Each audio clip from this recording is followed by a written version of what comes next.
I'm the Executive Director of ResNA. Very happy to see all of you today. With me is Danielle Kalin, who's a ResNA staff member, but more importantly, Julie Piriano, who is the chair of the Professional Standards Board and a PT and an ATP SMS. She knows everything about the ATP certification program. So she's going to be helping me out today with all of your questions and answers.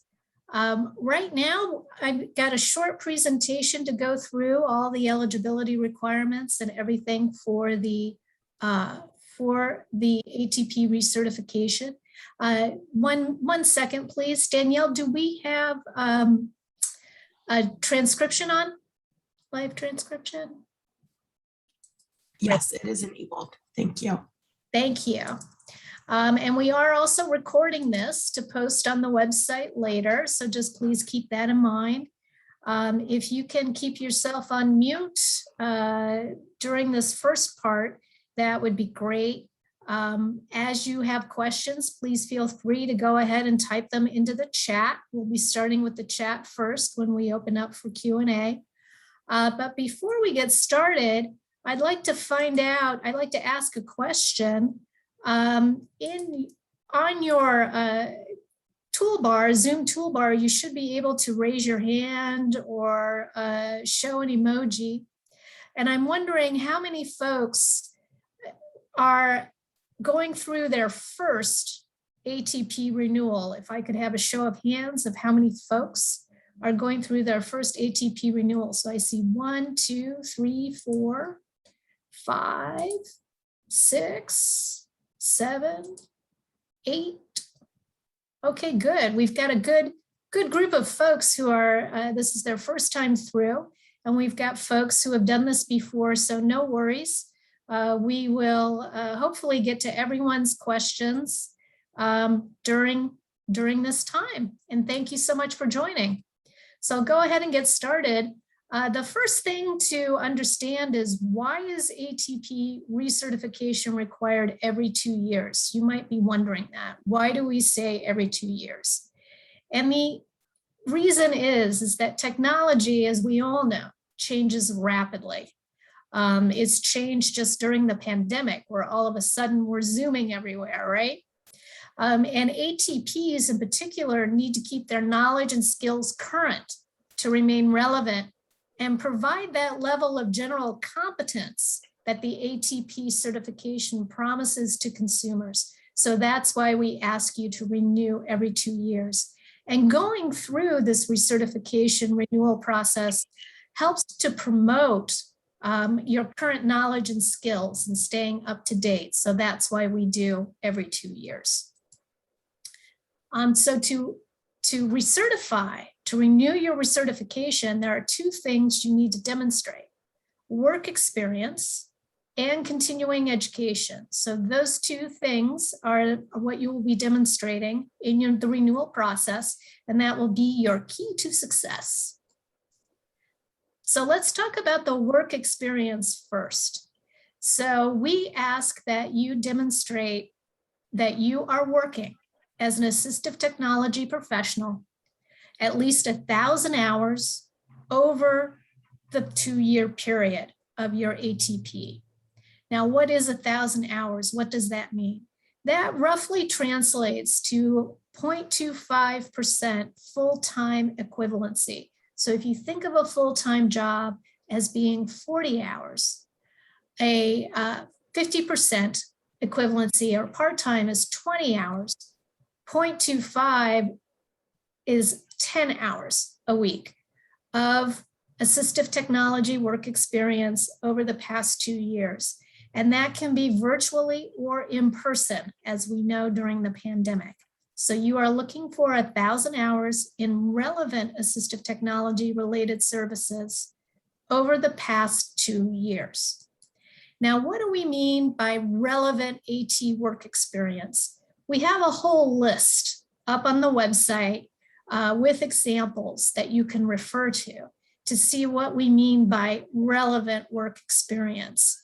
But basically, overall, it is direct work experience with either consumers or having an impact on assistive technology professionals. So if you think about it that way, that it is about having an impact on consumers with disabilities and their assistive technology needs, or assistive technology professionals who are serving consumers, that's what we mean by relevant work experience. So that includes things like evaluations, assessments, AT fitting, adjustments and readjustment services. If you have a wheelchair that you are adjusting the fit on, or seat cushion you are adjusting the fit on, that is relevant work experience. Assistive technology implementation and training for not only consumers, but also their caregivers and for other support personnel or students. For example, if you run the assistive technology department at a university and you're training students on how to teach other students to use the assistive technology services that you have, that is considered relevant work experience. Teaching and professional development in assistive technology, management, supervision, mentorship, consulting for direct-to-consumer service providers, or within an organization that supports AT practice, principles, advocacy, provision, and or reimbursement that's having a direct impact on consumers or other AT professionals. Product development, reimbursement strategies, management, consulting, and government affairs for a manufacturer of assistive technology. If you could please put yourself on mute, that would be great. Consulting, advising related to AT and policy development, government affairs, advocacy, including claims review, and empirical or experiential research in the field of assistive technology is also relevant. So those are all the examples of relevant work experience that we accept for renewing ATPs. Examples of non-eligible work experience would be customer service, answering the phone, scheduling, information gathering, and or paperwork processing of assistive technology orders. So that's what we would not consider that relevant. Billing, collections, claims processing of assistive technology products or services is also not considered relevant AT work experience. This is not a conclusive list, but it gives you an idea. What we consider to be relevant work experience is the work you are doing is having a direct impact on either consumers with disabilities, students with disabilities, or as other assistive technology professionals. So that's the work experience we are looking for. Now, we have just issued, as of yesterday, a policy regarding pandemic work experience.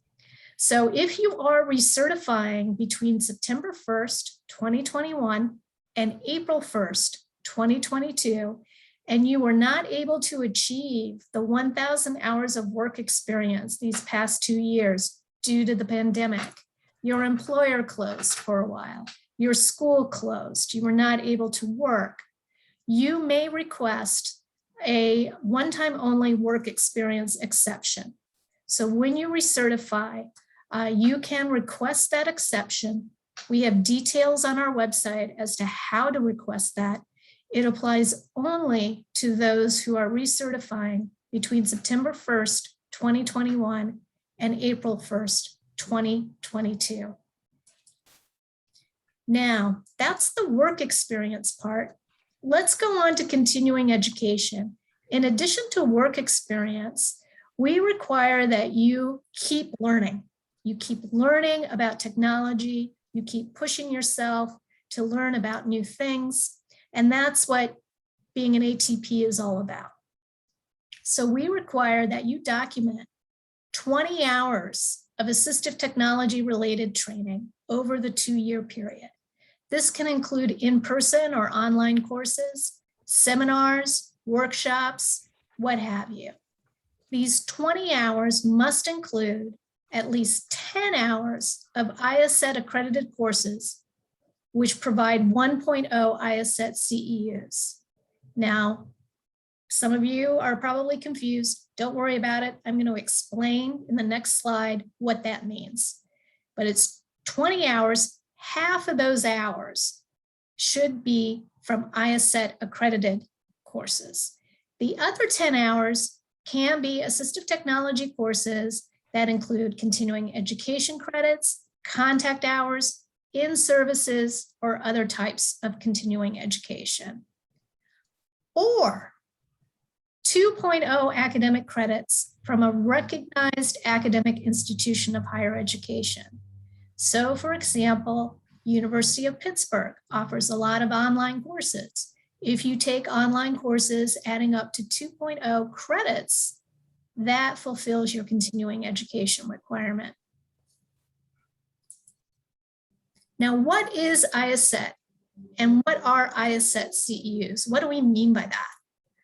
IACET stands for the International Accreditors for Continuing Education and Training. So IACET is an internationally accepted quality standard for continuing education and training. So just like the ATP program has a standard, the education part of it has a standard. RESNA is an IACET accredited provider. So we have gone through a very rigorous process, just like you have to become an ATP. We have gone through that process with IACET to become an IACET accredited provider of continuing education and assistive technology. The way IACET figures its continuing education units is that 1 hour of continuing education equals 0.1 CEUs. So 1.0 IACET CEU is 10 hours of education from an IACET accredited provider.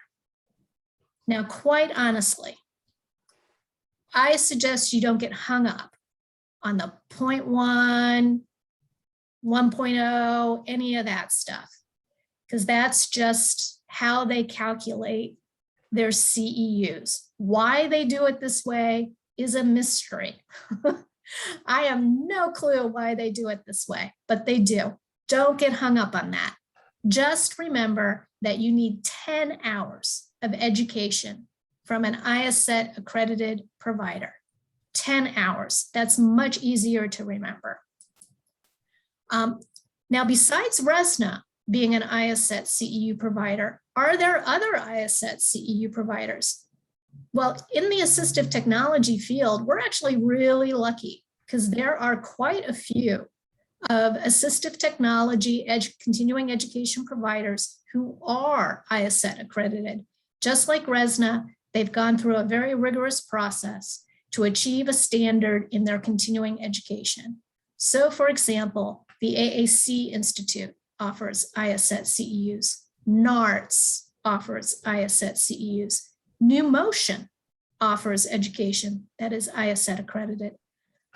The ATIA conference, if you're familiar with that conference, that is in Orlando every year in January, they offer IACET CEUs.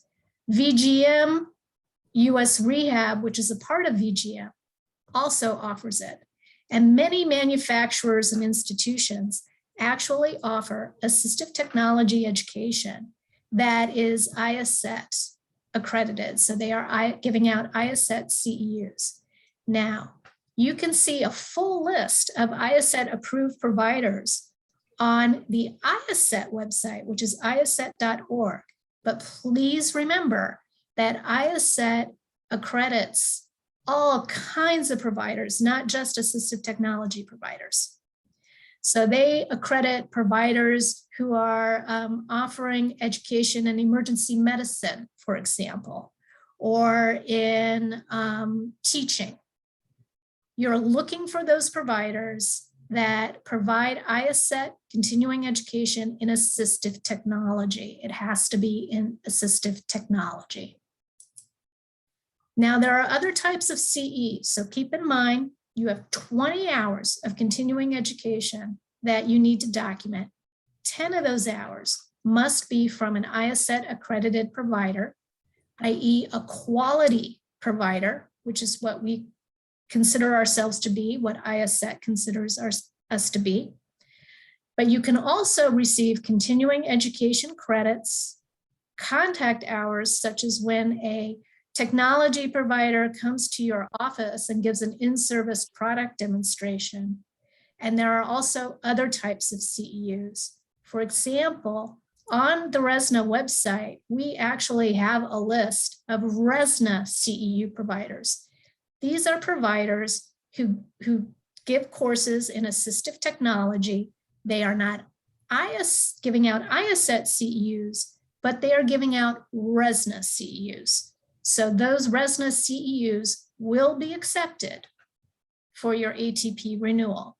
They have submitted their course syllabus and all of their learning outcomes and their assessments to RESNA. We have deemed them appropriate for assistive technology continuing education. And so they are able to offer RESNA CEUs. So that's also available to you. Then, of course, there's university credits. Now, how do you know if a continuing education is assistive technology related, right? It has to be assistive technology related. If you are an occupational therapist or a physical therapist or a speech language therapist or anybody else really, you can take all kinds of courses that are relevant to your degree, but are not assistive technology courses. So how do you document that it's an assistive technology course? Well, we look at the certificate that is offered to you. So you need to turn in your certificates for every course that you take. We look at the title of the course first. So the title of the course needs to mention assistive technology or something along those lines, or people with disabilities in technology, something along those lines. If the title of the course does not say that, and it's not they're not giving RESNA CEUs, and it's not from an ISET CEU provider that we know is an assistive technology provider, then you need to submit the course syllabus along with it. And in that course syllabus, it needs to show that you are in fact taking a course that's about assistive technology. So that can hang people up sometimes. So make sure that the continuing education that you are submitting for your ATP renewal is actually about assistive technology. I mean, if you're anything like me, you take continuing education in a whole lot of different areas. I mean, I take, for example, continuing education in managing staff. I would not be able to turn that in for an ATP renewal. So let's recap. To renew your ATP certification, you will need demonstrated work experience. We've talked about relevant assistive technology work experience of 1,000 hours over 2 years. That is roughly 0.25 full-time equivalency or 10 hours a week. You need 20 hours of continuing education and training. At least 10 of those hours must be from ISET providers for a total of 1.0 ISET CEUs or 2 university credits. You also need to pay the renewal fee, the processing fee, which is $175. Now, let's just briefly go through the process and then we will open it up for questions. So what is the process? You need to download and fill out the recertification form in its entirety. It is on the website. If you have an old form stashed away somewhere, please go to the website and download the current form and use the current form. Yes, it is a paper form. Yes, it is a drag to fill out. I'm very, very sorry, but this will be the last time, I promise, that you will have to use a paper form. By January of next year, we will have computer-based online forms. So my apologies, it is a paper form. Sorry about that. Just have patience with us. And this will be the last time you'll be doing a paper form. You should scan all of your continuing education certificates that you've received over the past 2 years up to the 20 hours. Scan your recert form. Don't forget to sign it. Scan it.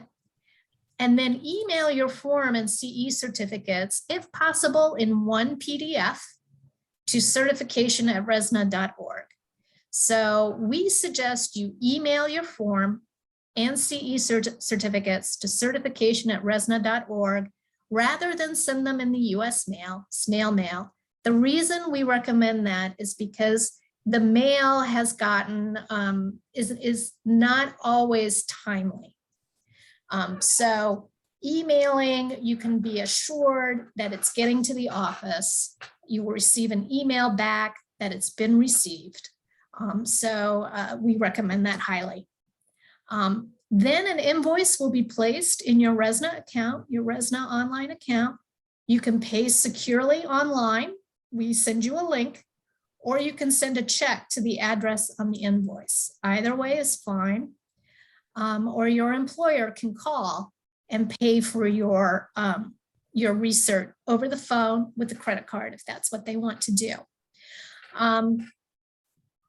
If you have not accessed your online account for a while, you should make sure that you can do that and that it is up to date and that your current email address is in your account, because that is how we communicate. We communicate through email. So please make sure that your current email address is in your account. When you go to the Resna website, you can easily go ahead and log in. If you've forgotten your password, just click on Forgot Password and follow the prompts and update that email address. Now, once payment is received, processing begins. So if you do pay by credit card, your paperwork gets processed faster than if you pay by check. So that's just the way it is because it takes some time to receive a check. So if you are pressed for time, you might want to think about using a credit card. We recommend sending in your recertification paperwork at least 3 to 4 weeks prior to your expiration date. Then pay your invoice promptly. Processing can take up to 3 weeks. Certificates are emailed weekly on Fridays. So we no longer snail mail certificates out to folks, physical certificates. These are emailed certificates that are emailed weekly on Fridays. That's why we really need your email address to be correct. You will be able to print out your certificate on any printer. You can frame it if you want to, you can post it, but it will be sent as an PDF on an email. So that is the process. Now, people, when you send in your recertification paperwork, you will get an email back that it has been received, that an invoice has been placed in your account. Please allow at least 1 business day for that email to come to you. Then allow at least 3 weeks and a Friday to go by before you contact the office and see what your status is. So that would be very, very helpful, because if you do it before that time, we won't be able to tell you where it is. So it needs to be, you need to wait at least 3 weeks, allow a Friday to go by, and then contact the office. You might want to check your junk mail first. You can also check the Find the ATP directory on our website and check your own record to see if it's been updated. So you might want to do those 2 things first before you contact the office to find out how your recert is going along. If you are short of CE, or we have questions about your work experience or about anything in your recertification renewal, you will receive an email from us with those questions. Please respond to those emails promptly so we can continue processing your paperwork. Now, people ask quite a few questions about this process. One of them is, do we have a fee to expedite paperwork? We do not. we process as things come in. So there is no extra fee you can pay to expedite your paperwork. What happens if my certification expires while the paperwork is being processed? That can happen. And when that happens, what we advise is that during those days that your ATP is expired, you do not provide direct services that require an ATP to be reimbursed. So when your certificate is expired, it is expired, even if we have the paperwork and are processing it. So it is to your benefit to not see clients who require services that require an ATP to be reimbursed during that time. What happens if my certification expires because I did not receive any notices from RESNA? We send notices out to folks 90 days, 60 days, and 30 days before their certificate has expired. If you are not receiving these notices, there could be one of two reasons. One, we do not have an updated email address for you. So that's the first thing to check. Two, it might be going to your junk mail folder. So that's the second thing to check. Even if you don't receive notices from RESNA, it is your responsibility to stay on top of your certification and renew in a timely manner. It is not our responsibility to make sure that you renew. It is your responsibility. So just keep that in mind. Is there a grace period? Yes, there is. There is a grace period of 30 days after your certificate has expired. So if you turn in your recert paperwork, you realize, oh my goodness, it's expiring. I need to turn it in. It's not 3 or 4 weeks in advance. You turn in your paperwork, your certificate is expired, but we are processing it. And when it gets renewed, your record will not show a gap. So for example, if your certificate expired on Monday, but your paperwork gets renewed the following Friday, when you look at your ATP record, it will show a continuous ATP certification. You will not see like a 4 or 5 day gap in your ATP certification. Despite that, we still strongly recommend, because your certificate is expired, not to see clients who require an ATP for their services during the days when your certificate is actually expired. After 30 days, you have to submit a reinstatement. So if your certificate expired on October 1 and it is now November 2nd, and you realize it and you turn in your recert paperwork, you will be asked to file a reinstatement. And that reinstatement is more expensive. It's $250 instead of $175. And you will have some additional CE requirements that you will need to submit. So for every 3 months that your certificate is expired, there's an additional CE requirement of, I think, 0.2 CE. So 2 hours of continuing education that you need to do in addition to the 20 hours. Now you can also, because life happens, right? You can also put your certification on inactive status for up to 2 years. So that's a small fee. It's like $25. It's another form. You submit that and it gives you an active status for up to 2 years. And then you can reactivate your ATP as long as you've done the continuing education during those 2 years so that your skills are up to date. Now, I am sure that we have questions because we always do. So I am going to go ahead and we'll start first with the questions in the chat box. And for the rest of our time together, we will be answering your questions. So if you have a question, please go ahead and pop it in the chat box. Danielle, do we have any? I see Julie has been answering questions in the chat box as we've gone along. Do we have anything in the chat box that still needs to be answered? So nothing that has not yet been answered in Great. the chat box. We only had a couple of questions roll through. So if anyone has anything they would like to share with us, any questions for the group, please feel free to send them on through the chat. So we do have our first one. Someone just wants to verify, as there was a lot reviewed here, she's an SLP in addition to holding her ATP certification.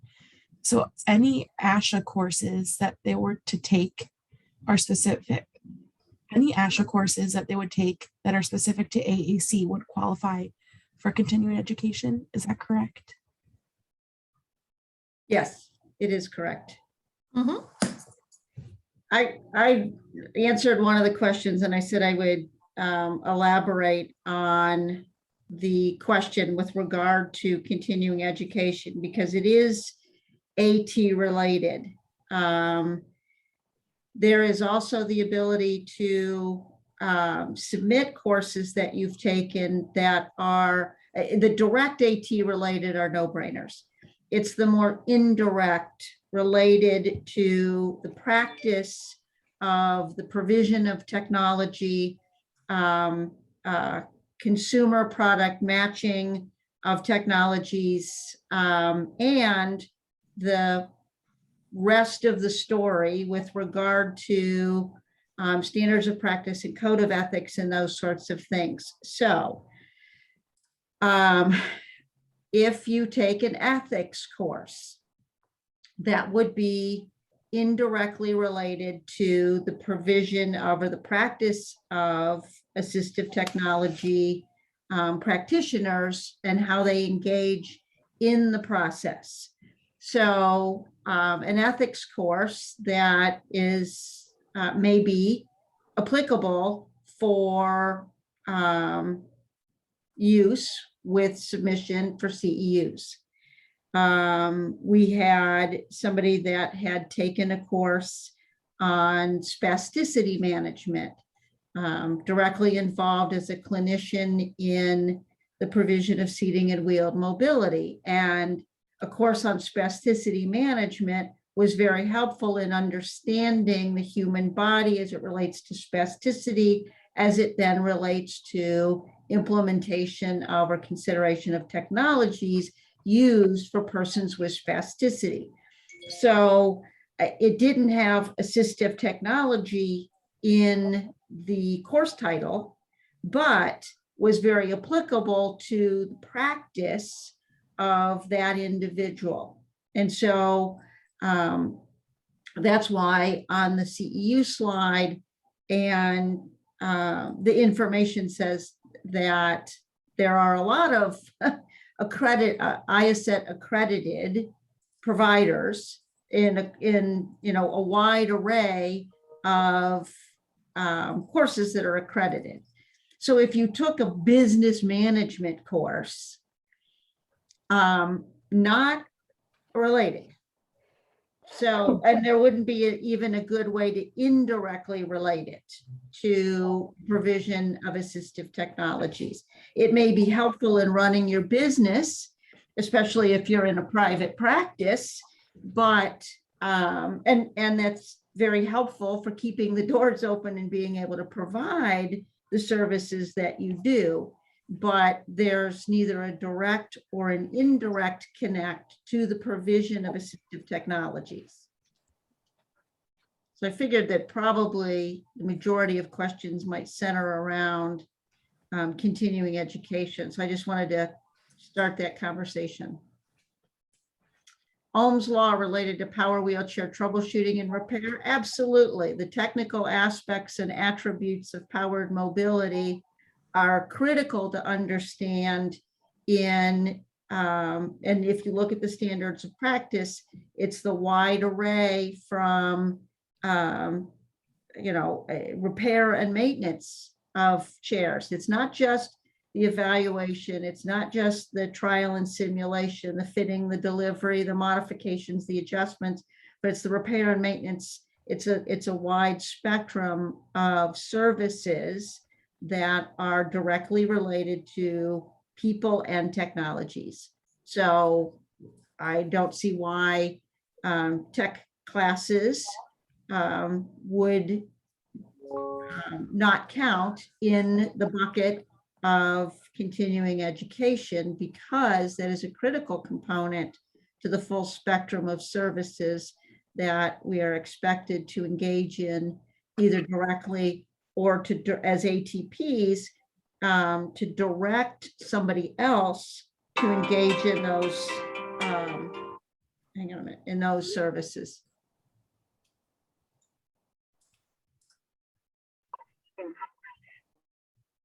It looks like no more questions in the chat right now. So just a reminder to everyone, if you do have a question or if you just came into the webinar, feel free to put anything in the chat box and we will get those questions addressed.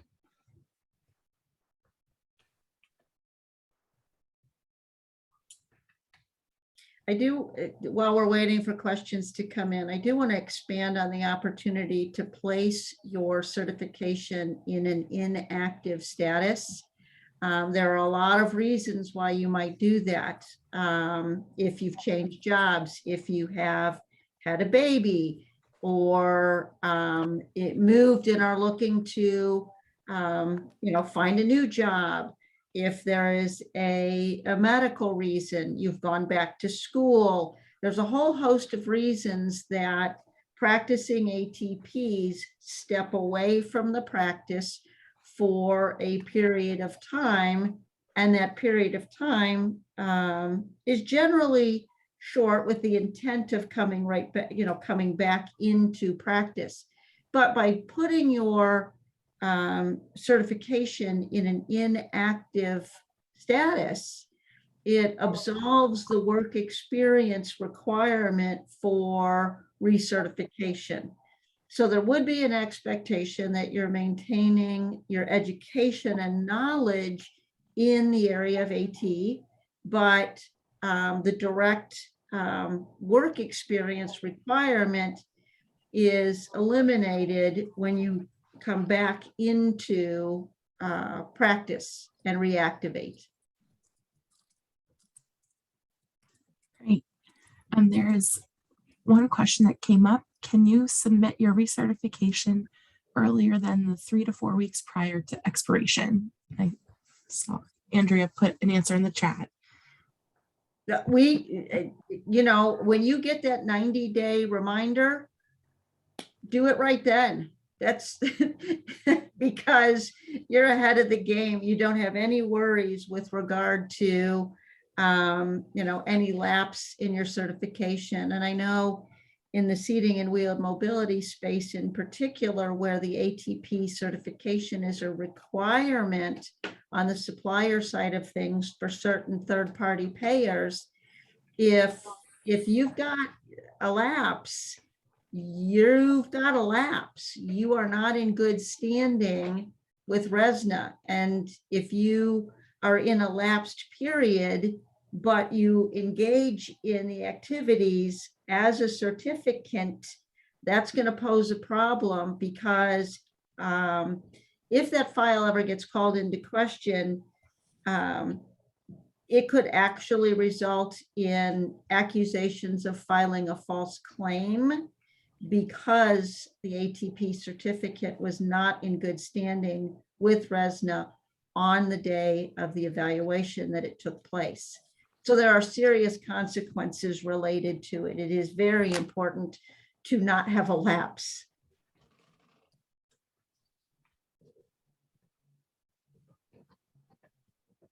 Thank you, Julie. No other questions coming through right now.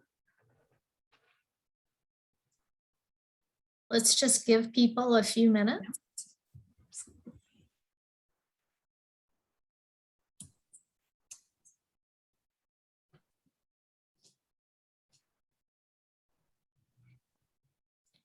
Are there any questions about relevant work experience?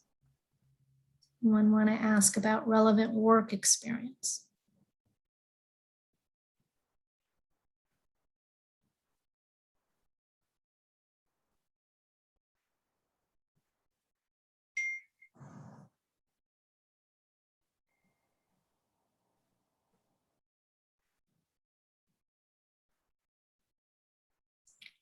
All right.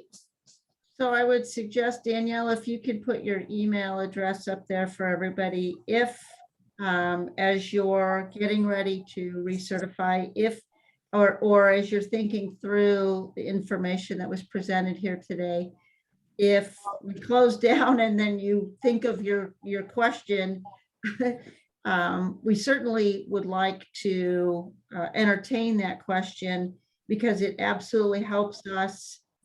We think that the information that's on the RESNA website pertaining to recertification is pretty self-explanatory and pretty clear at this point. We did have a lot of questions with regard to work experience and continuing education, and have made a conscious effort to clarify what is considered direct work experience in the realm of AT practice, and more clearly outline what a CEU is and what a CEC is and how that works as well. But that doesn't mean that it's perfect. And so if questions remain, we'd certainly like to know what those are, because it helps us clarify further for you any information that may not be as clear as we believe it to be. Well put, Julie. Thank you. And I just want to say on behalf of RESNA that yes, you can, like Julie says, you get that 90-day notice, go ahead and submit. Just so folks know, the end of the year is when we have about 1,000 more people recertifying than we have at any other point during the year. So it is a very, very busy time. And of course, everyone wants to take their holiday. Of course, we bring on extra staff to help with renewals processing during this time, but it can't even leak over and affect those who are recertifying in January. So the earlier you get you're able to get your materials in, the better it is. So we really, really appreciate those early birds. So thank you. So I just a trick that I do. I know exactly when my recertification date is. And so 90 days prior to that, I have a reminder for myself on my calendar, just in case I don't get the email, because sometimes they do go to your junk or your spam, or we're all very busy people and it just gets missed, or even gets read and go, oh, I've got to remember to do that. And then all of a sudden 90 days passed and boom, you missed it.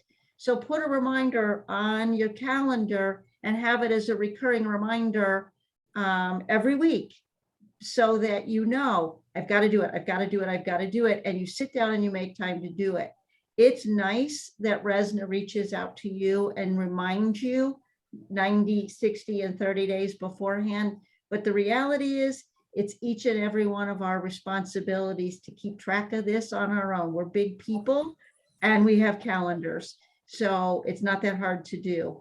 And I would recommend, if you haven't done it already, consider that. Thank you. On our website, you will also find, as I said before, the webpage of RESNA CEU providers. You can visit that. We also offer CE through our assistive technology journal. So you can read a journal article and take a quiz and earn CE that way as well. So if you're looking for CE, those are two good places. And I think that's everything I wanted to make sure I said. We'll post this webinar and the slides on the website. So if you wanted to go back and look at anything, it will be there. It'll be there by Friday. So yeah, I'm glad, as some folks are saying, that this was helpful. I'm glad to hear that. Like Julie said, we're not perfect. You have any suggestions or any questions, don't hesitate to contact us. And with that, thank you very, very much. We will give you, 13 slides back. Take care, everybody. Have a great rest of your day. Bye-bye. Bye.